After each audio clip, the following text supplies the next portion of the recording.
Hey guys, it's Daniel. And Matthew, and we And are we are that that damn damn brand. brand. Yep, we're getting better at that. Here we are with another episode of our podcast. Unfortunately, we have to do the long distance thing again, so that's why it looks the way it does. But Yeah, better lighting though. yeah, better lighting all around.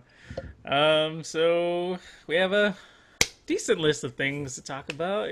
We got kind of some sort of giveaway that we could announce. I mean, winners, but I think we'll leave you guys in suspense for a little bit longer before we get to that. So the first thing I wanted to talk about was Project Paragon, and if you haven't heard, Paragon was a MOBA that was in development by Epic Games for over 2 years that got canceled because of Fortnite. Fortnite came along and the team, like its massive success due to the Battle Royale, standalone free expansion thing that launched on consoles as well as PC, basically put that team out of business because Epic put those employees to go and work on Fortnite. So Paragon kaput ni mas.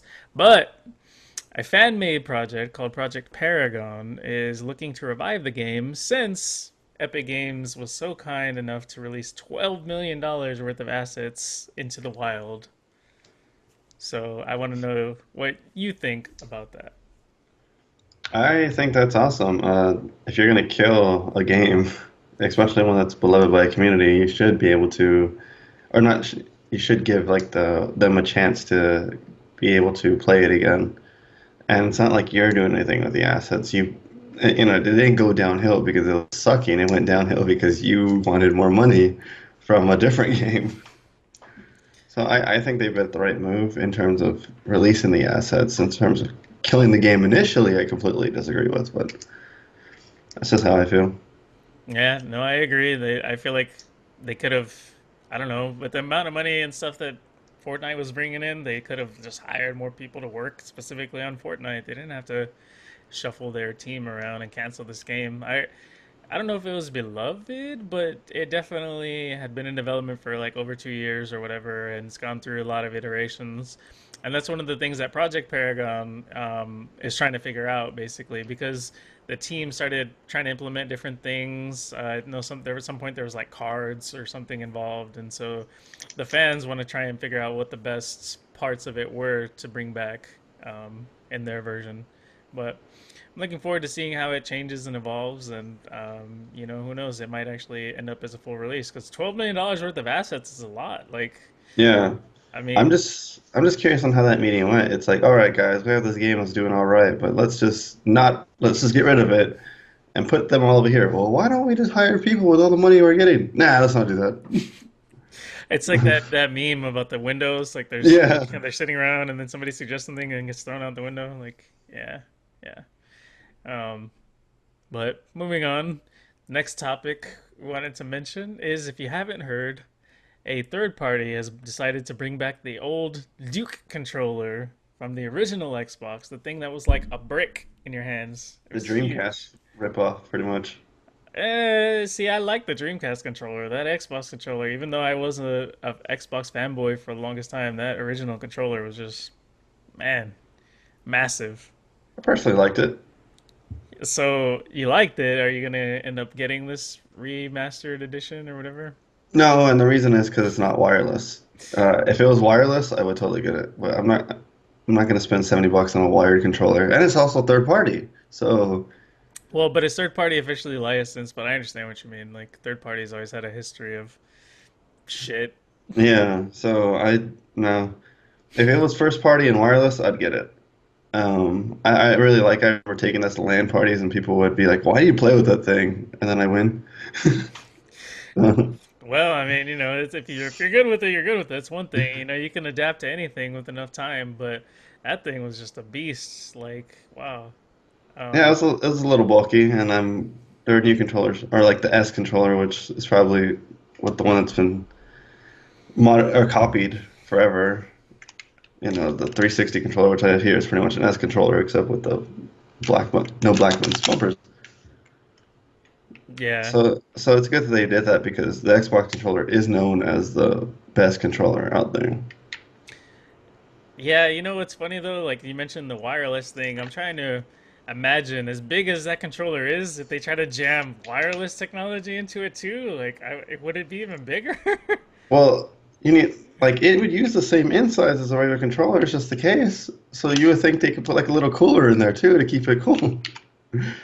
I mean, we're not hardware developers, obviously, so we don't know the ins and outs. But I mean, yeah, I just imagine that thing would be like super fucking huge if they added that to it. I think I don't know. I think it'd be the same size. It's just a case. You know, the functionality is the same. Well, thankfully for us, or unthankfully, unluckily for us, they're not making it wireless, so we don't even have to worry about it. Yeah. Yeah, but just in case you're looking for it, it's by a company called Hyperkin, and maybe we'll put a link somewhere so you can check it out yourself. And the next thing we wanted to mention is something that Daniel's definitely a has a lot to say about because he's our VR enthusiast at the moment. Oh, I And thought you were gonna bring up something else. I was like getting excited. well, no, that's toward the end. It's later. Yeah. Well, I mean, that's also something you're enthusiastic about. But no, the Vive Pro. Let's have you talk about the Vive Pro since you're more of the VR. It came out headset only, $800. Please correct me if I'm wrong. Yeah, I believe it's $800 and then $300 for a starter kit, which comes with the two controllers and sensors. So if you are new to Vive in general, you would have to come out with $1,100 to get your Vive Pro going. At first, looking at the stats and comparing them, I was actually like fine with it because if you think about it, we already had. It's not like the entrance cost for a Vive Pro is 1,100. That doesn't mean you have to get the Vive Pro. You can get the Vive. So that's just for people who have the money, willing to spend it, and want a better experience than what other people get. So it's not like you can't get in for less money, for half roughly, because I think they lowered the Vive to 500. So you can buy two Vives for the price of a Vive Pro. But the more I started looking into it, it's like not really that good of an experience. Because sure, your the visor itself or the screens are a lot better, but you still don't have wireless, which I thought wireless was supposed to be a part of the Vive Pro. That's what they were. It's an attachment which you can also put on the Vive. But based on the third party ones, those go for like $300, $400. So let's just say you want the full wireless experience, and it costs roughly what the current ones are out. Now you're looking at $1,400. That's a lot of fucking money. So I don't know. At first I was really excited about it, but then you actually look into it and you're like, okay, well, you don't really get much for what it's giving you other than a better screen. And even on top of that, the sensors that they give you are they have called 1.0s, which I think it means it's the current Vive sensors. So that's what I'm wondering too. If like just by the title of them is 1.0, is there a 2.0 in the making? And that right there, I'm already like, all right. So then why am I gonna spend $1,100 on some of like a mix between current gen and last gen shit? If I can probably wait a little while and see what the 2.0s are gonna bring. Like they screw themselves by naming them like that. Because I saw that 1.0, I was like, nah, I'm out. Yeah, that's excuse me. That's kind of interesting that they would do that. Especially if, like you said, that they plan to have 2.0 or 3.0, whatever in the future. Like, Yeah, yeah, that's what I mean. What would they call it if they didn't call it 1.0 though? just regular, just Just sensor. sensor, and then you can name the next one Sensor Pro or whatever. Just go like that. Like calling it 1.0 really screwed Well, themselves, in my opinion. I don't even know if they should have called it like the next version a pro or an upgrade. They should have just said comes with sensor, and then the next one will be upgraded. And then maybe in their description, if people drill down far enough into it, it could say like upgraded sensor or whatever. But Yeah. yeah, like you said, if they're calling it 1.0, you're like, nah, because like you said, better shit's gonna be coming out. So, but that's yeah. Daniel told me about that. Just the price, like just for the fucking headset, $800 or whatever, and I'm just like, no fucking way, no Like fucking way. I don't know. VR is a very enthusiast thing, and I think if it had a little bit more features in it, I would be getting it. But For it to just come with a better screen, as far as I'm concerned, I can't justify it when you can get a Vive for 500 bucks. Right. Well, which comes with everything, right? Like the controllers and the Yeah, sensors and exactly. So the $800 just comes with the headset. So that's for people who already own the Vive. They can upgrade to the headset. If you don't own anything, then yeah, you have to buy the starter kit, which costs $1,100. So so let's say somebody bought the Vive when it first came out. It was like what, $600? eight, if I remember correctly. Really? It was just six because they lowered it. Because Oculus lowered its price. Oh It was shit. eight when it first came out. So let's say somebody bought it at $800 and they're like, dude, I want to upgrade. They're gonna spend another $800 just for the fucking headset. That's 16. Wow, dude, fucking head explode. And That's what sucks is like you can't resell your Vive because you need the shit that it came with to use on your new one. I mean, maybe you could sell the old headset. I Yeah, don't I know. guess if someone has a broken headset or something, I guess, but there's less of a market for that than there would be if you were able to sell a complete set.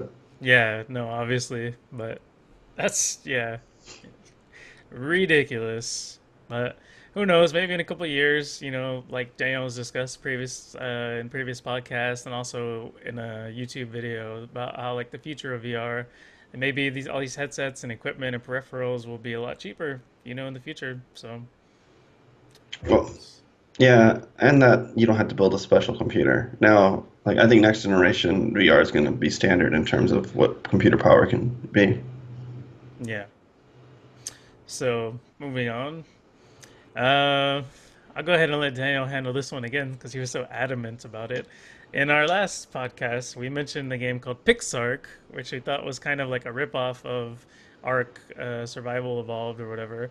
Um, yeah, go ahead and tell him what you discovered via your research. Well, I actually stumbled across it, and that's what made me. I noticed that there was a game in the Oculus store called Ark Art Park, Ark Park. Art Park, and it was. I started reading it, and it's basically a VR.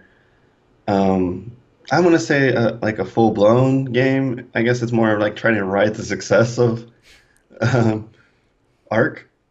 And I noticed it was by Snell Games, so I went back and went to Steam, went to PixARK, and noticed it was Snell Games. Did Wikipedia searches and stuff, and saw that they were trying to do spin-offs of Ark, which I think is crazy, in my opinion. I didn't know it was that popular to be able to spin off, but it turns out they're actually legit. And we said that in a podcast that some third party was trying to ride, steal their idea. Well, it turns out some third party is borrowing their idea legitimately.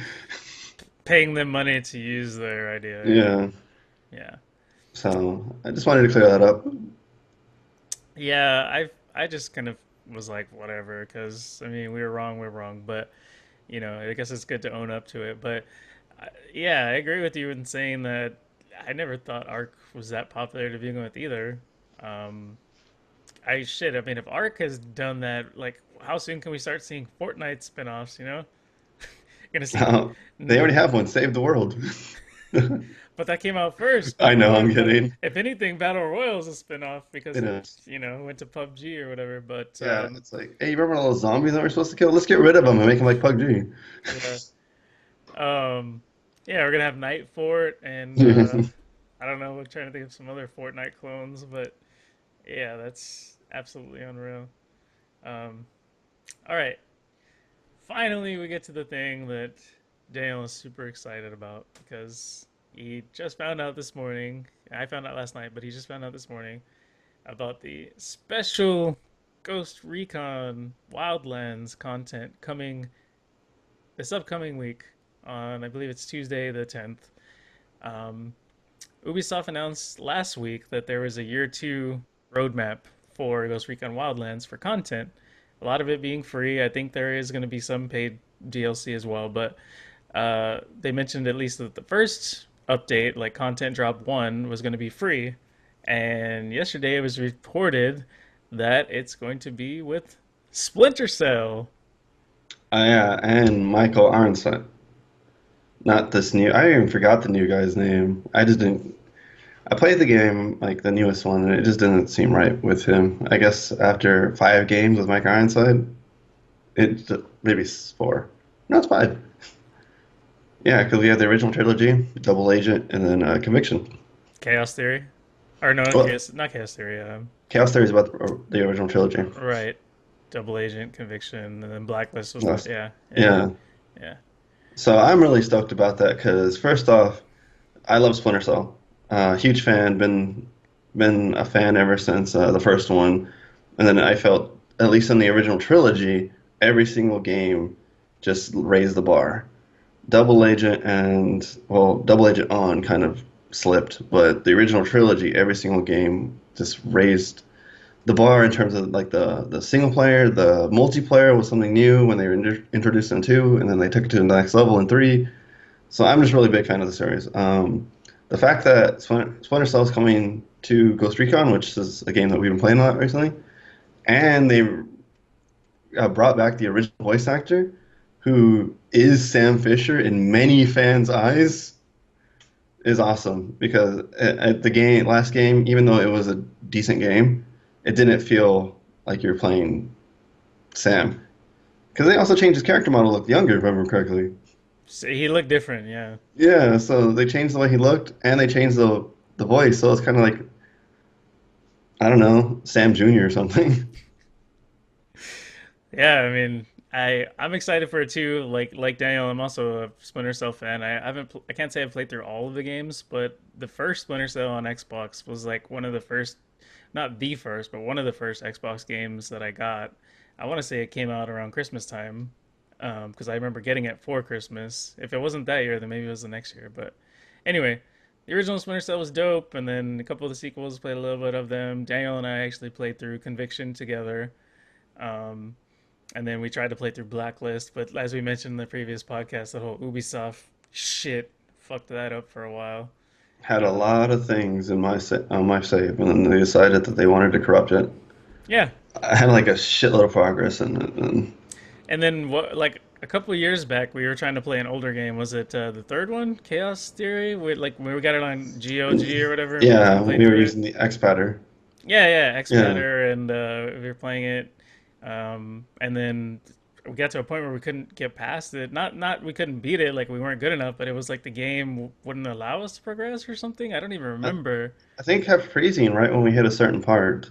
That might have been what it was, but I just remember like being very frustrated at that, and like, man, if we didn't pay less than $5 for this, I'd be pissed. Yeah. But thankfully, we did pay less than $5 for it, so Yeah, I'm pretty stoked. I'm just curious on how they're gonna work Sam Fisher into Ghost Recon. Like, is it gonna be well, nothing in the game single player, so I'm guessing he's not playable. I'm guessing he's just gonna be part of the story, which is fine. But it also makes me think that if they're introducing Sam Fisher, especially since Blacklist was what 3 years ago, 4 years ago, that they're going to be announcing a new Splinter Cell. That's what it makes me think. I mean, we can only hope, especially since they got Michael Ironside back, that Yeah, they're gonna announce a new game with him, and that it'll be awesome. yeah, that would be a Um, lot of work. Oh, I'm sorry, I didn't mean to cut you off. no, That'd it's be that'd be a lot of work to try to go get him just for like, a little special challenge mission in Ghost Recon Wildlands. yeah, I get the feeling that they didn't renew his contract or whatever for the last Splinter Cell game, and then now they've signed him on for X number of games and or years, and so they're like, all right, well now that you're under contract, guess what you get to do? Here's some right? Splinter Cell or yeah, some Ghost Recon Wildlands DLC where you get to voice Sam Fisher. So if you watch the trailer, like at the end, basically, he says something like, "I know some friends" or something, and he's like, "Call the ghosts." And so, I believe that your synopsis is correct, and that we won't be able to play as Sam, but we're going to be helping him out as the ghosts in Ghost Recon. So Which I think is real cool still because it lets you speculate towards the future of a Splinter Cell and shows that Micro Ironside's back on the project, which a lot of fans will be happy about. I'm just wondering how it's gonna work though, because the majority of Splinter Cell is like crawling on pipes and being able to do that split jump thing, like, and just obviously very stealthy and hiding bodies and shit. And Ghost Recon's not really that stealthy. I mean, you can kill somebody, but it's hard to like try and actually hide bodies or whatever. Like, I don't know. It'll be interesting to see what they do with it. Oh, Maybe the the maybe there'll be like a specific like building or kind of complex or something that the entire mission takes place in. So there's a lot more corridors and Yeah. tight spaces and rooms to hide bodies and shit like that. Who knows? Well, I think Fallen Ghost did a very good job in stealth. How they forced you to play stealthy because you would get overrun. I agree with you. The core game didn't. The core game was very like, why be stealthy when we can just run and gun? But in Fallen Ghost, I think they show that they can do that. And since this, I think they can follow up with that, especially since they're going to try to do some more PvE, and that was very well received. Yeah, Just not Narco Road. yeah. Narco Road is trash. Um, yeah, like I mean, I really liked. Well, I didn't really like. I sort of liked the Predator mission that they introduced because it was different. Like, you don't think about like games pulling out an old ass license like the Predator. I mean, Predator. Don't get me wrong, Predator has a lot of movies and he's been around for years and years and years. And he's pretty popular. But in terms of like, you know, just shit coming down the pipe that you're unexpecting, like that's something that I never would have expected. But then again, games have been doing that recently, like with I think it was the first Injustice pulled out Freddy Krueger and Jason Voorhees and stuff. Like, Yeah, I think that marketers are learning that nostalgia plays on our generation a lot. yeah, for sure. Speaking of weird crossovers, just a little side note. Did you hear that Final Fantasy 15 is getting a Tomb Raider crossover? I think I might have heard that, but that's very interesting. Yeah, Is it like the Assassin's Creed thing? they haven't showed anything other than like a single frame saying like coming soon. So there's nothing on it other than that it's coming. But so I mean, is it going to be paid DLC or like just like in-game free content? I'm not sure. I don't know. Okay, well that's something to look out for. I mean, Yeah, we have a video on our YouTube page of Daniel playing 15 and ultra widescreen or whatever resolution. So you know, they're probably ultra wide screen aspect ratio. uh, whatever. Yeah, You're the technical guy. So, um, yeah, I maybe and see that could be another thing where they're tying into each other because they announced the new Tomb Raider game. I don't know if you ever even saw that called Shadow of the Tomb Raider. no, I didn't know. Yeah, so it's the sequel to Rise of the Tomb Raider or whatever. Like the last one, I think it was Rise, right? It was Tomb Raider and then Yeah, Rise of the it's Tomb Raider. Rise of the Yeah, Tomb Raiders too. yeah. So the third one they announced I think about a month ago, maybe 2 months ago, Shadow of the Tomb Raider, and of course all they have is like one piece of concept art and a logo or whatever. But so maybe that's gonna be their way of tying in to Shadow of the Tomb Raider. They're gonna have some content for that upcoming game in Final Fantasy 15. So you know it's interesting. I mean they're both Square Enix games, so It's not too far fetched. I thought the Assassin's Creed? Assassin's Creed was Yeah, weird because that's like Ubisoft. that's Ubisoft. Yeah, that's not even the Yeah, same. yeah. I don't even I don't know what the hell that was about, but if it works, it works. So I think that about covers most of the things we wanted to talk about. Um, I don't think there's really anything else that we wanted to say in this episode. I mean, I can't think of anything. No, no, see you guys later. How disappointed would you be if that were true? All right. I guess we've left you in suspense for long enough. We'll go ahead and give away some Dauntless beta keys, and by that we mean we'll do the random drawings. So, We gathered up all the comments, we assigned them a number, and we found a way to randomly generate our winners.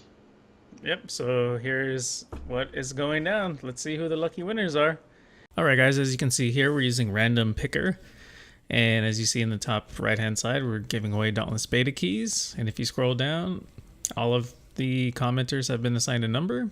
All of the entries weigh the same. And now let's do this. And it looks like our lucky winners are Black Summoner and iJohnny XD. You Hooray! guys are the winners. We will be reaching out to you guys via YouTube, so pay attention to your inboxes if you won, and we'll be sure to reach out to you and let you know um, what the codes are, and we'll give those to you soon.